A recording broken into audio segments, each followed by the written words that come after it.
the Police Portfolio Committee in Parliament is calling for the suspension of the Psira Director and the Chief Financial Officer.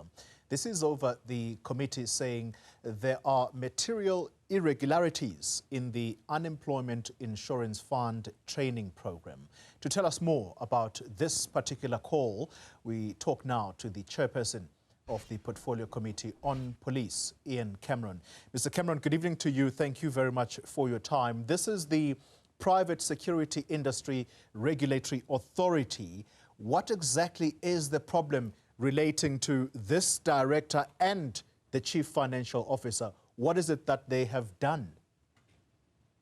Good evening. Thank you. Yeah, so I'm going to summarize it, but there were, first of all, several material irregularities and findings by the Auditor General of South Africa, specifically regarding an end-user training program that was run by the Private Security Industry Regulator of South Africa, namely Psira, where they basically got funds from the Unemployment Insurance Fund, the UIF, as you correctly said, and they then used those funds to employ or appoint a specific service provider to do this training. Now, when we look back at it and look at the findings by the Auditor General, it indicated that it seems that a large amount of the so-called trainees weren't actually trained. A lot of the services that were paid for in advance payments weren't actually delivered. A lot of the hardware that these so-called students were meant to receive wasn't received, and a very, very low amount of the total 7,000 actually received training. In fact, there are doubts whether even up to about 1,000 of them actually received the training. And it seems that it's between 130 and 144 million rand that is part of this whole irregular scheme. I'll ask you in a moment where you suspect these monies may have gone, but something quite telling about your statement, I'm just going to extrapolate from it for a moment. You say the fact that this program and connected irregularities have been going on since April 2019, yet no official has been held to account, is also worrying. The fact that the only officials who have now been suspended are those who have attempted to leak the forensic report points to a lack of willingness to ensure accountability on the matter. Just expand on that. What exactly are you pointing to towards that particular area?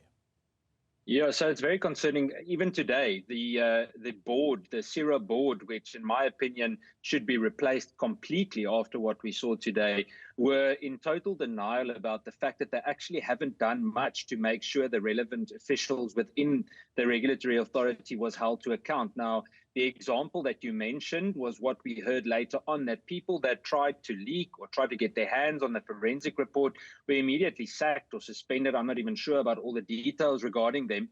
That being said, we then today questioned them as to how the CEO and the CFO of Psira could be appointing the investigators about something that they themselves had previously signed off on.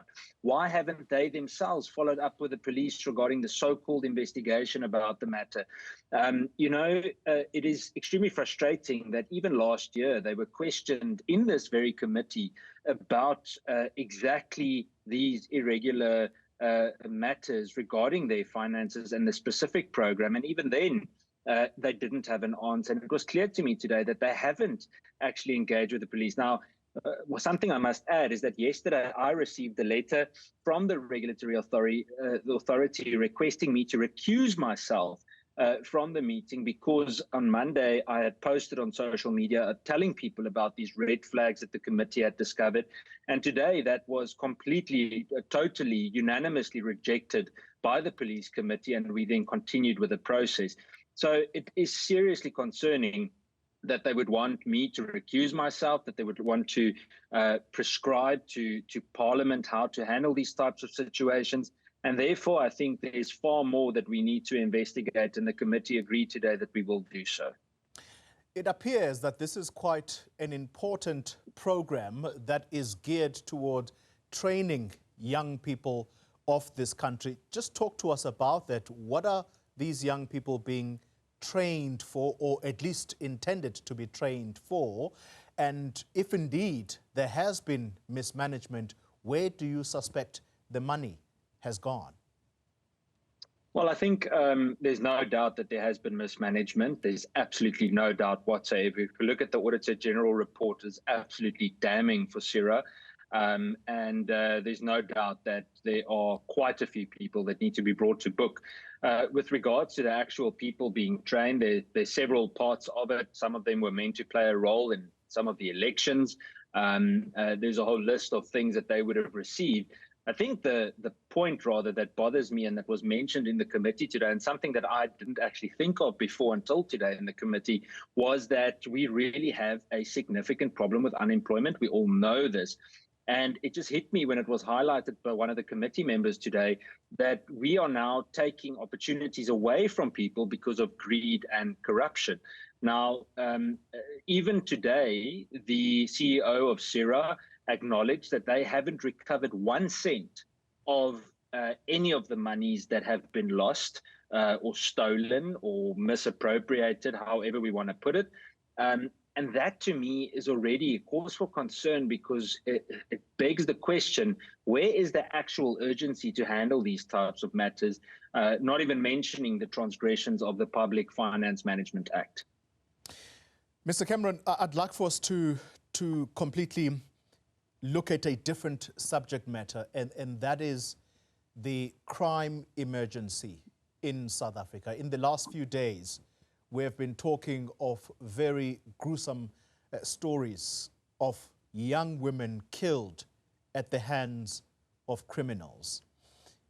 For a start, do you believe that the South African Police Service has a handle on crime in general in the country, but in particular when it comes to violent crime? I'm not so sure how they ought to deal with gender-based violence, because that element, as someone pointed out, that it takes place in the confines of our own homes. It takes place in the bedrooms.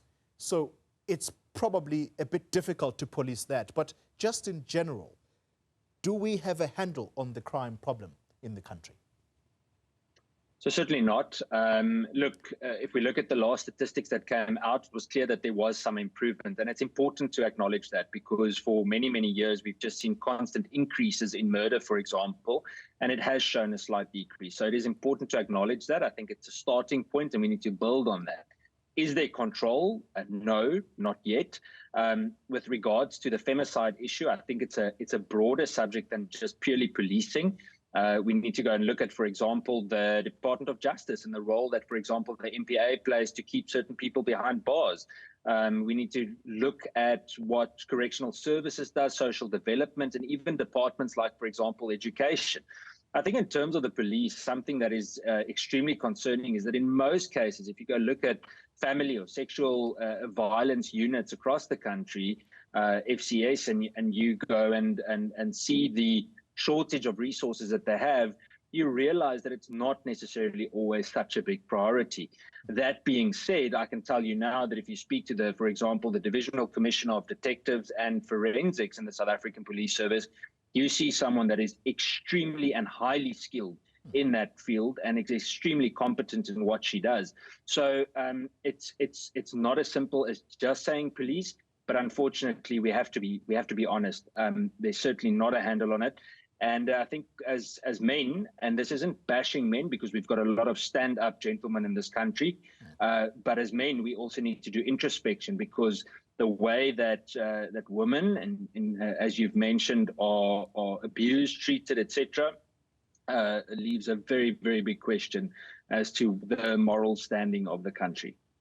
I absolutely cannot fault you on the latter part of your statement as to men needing to reflect on our treatment of women in this country. Final question to you. The South Africa's crime emergency, and I'd like to call it that deliberately because it's now made international headlines, and that's thanks to the Oval Office meeting between President Ramaphosa and President Trump of America. There are some sections of the business community that seem to suggest that the crime problem perhaps may have been overplayed in that meeting to the detriment of this country's economy, particularly when you look at sectors like tourism. Do you believe that this was ramped up much to the detriment of the country? Look, was it to the detriment? I think to a certain degree, and I can't comment on what was said behind closed doors, but we need to be honest. And, you know, South Africans have been pleading for help for many, many years. Just this past weekend, again, the Cape Flats was an absolute bloodbath all across South Africa, whether it's in rural communities, in townships, farms, etc. We see significant bloodshed. And to be honest, you know, I saw a lot of the instructions and heard about instructions being given on ground level to police about data that was requested after the meeting in the White House. And it showed me that suddenly there was attention being given to certain matters. Now, I can tell you from my point of view, the Minister of Police, still relatively new, certainly does take it very, very seriously. And the discussions that I've had with him clearly indicated that too. I think sometimes there are certain individuals in parts of the leadership in the South African Police Service that may not always be as career-driven and focused on combating crime. And therefore, I think this may have pushed to the point where their services, or rather lack thereof, should be reconsidered. There's no doubt that we have a crisis, and maybe I must be honest, embarrassment in front of the rest of the world was important to finally take the call of South Africans seriously. I mean, 62 people being murdered a day, those are war zone rates, and it's certainly not fair to the people of this country to expect them to not speak out about the injustice. Ian Cameron, thank you very much for your time this evening.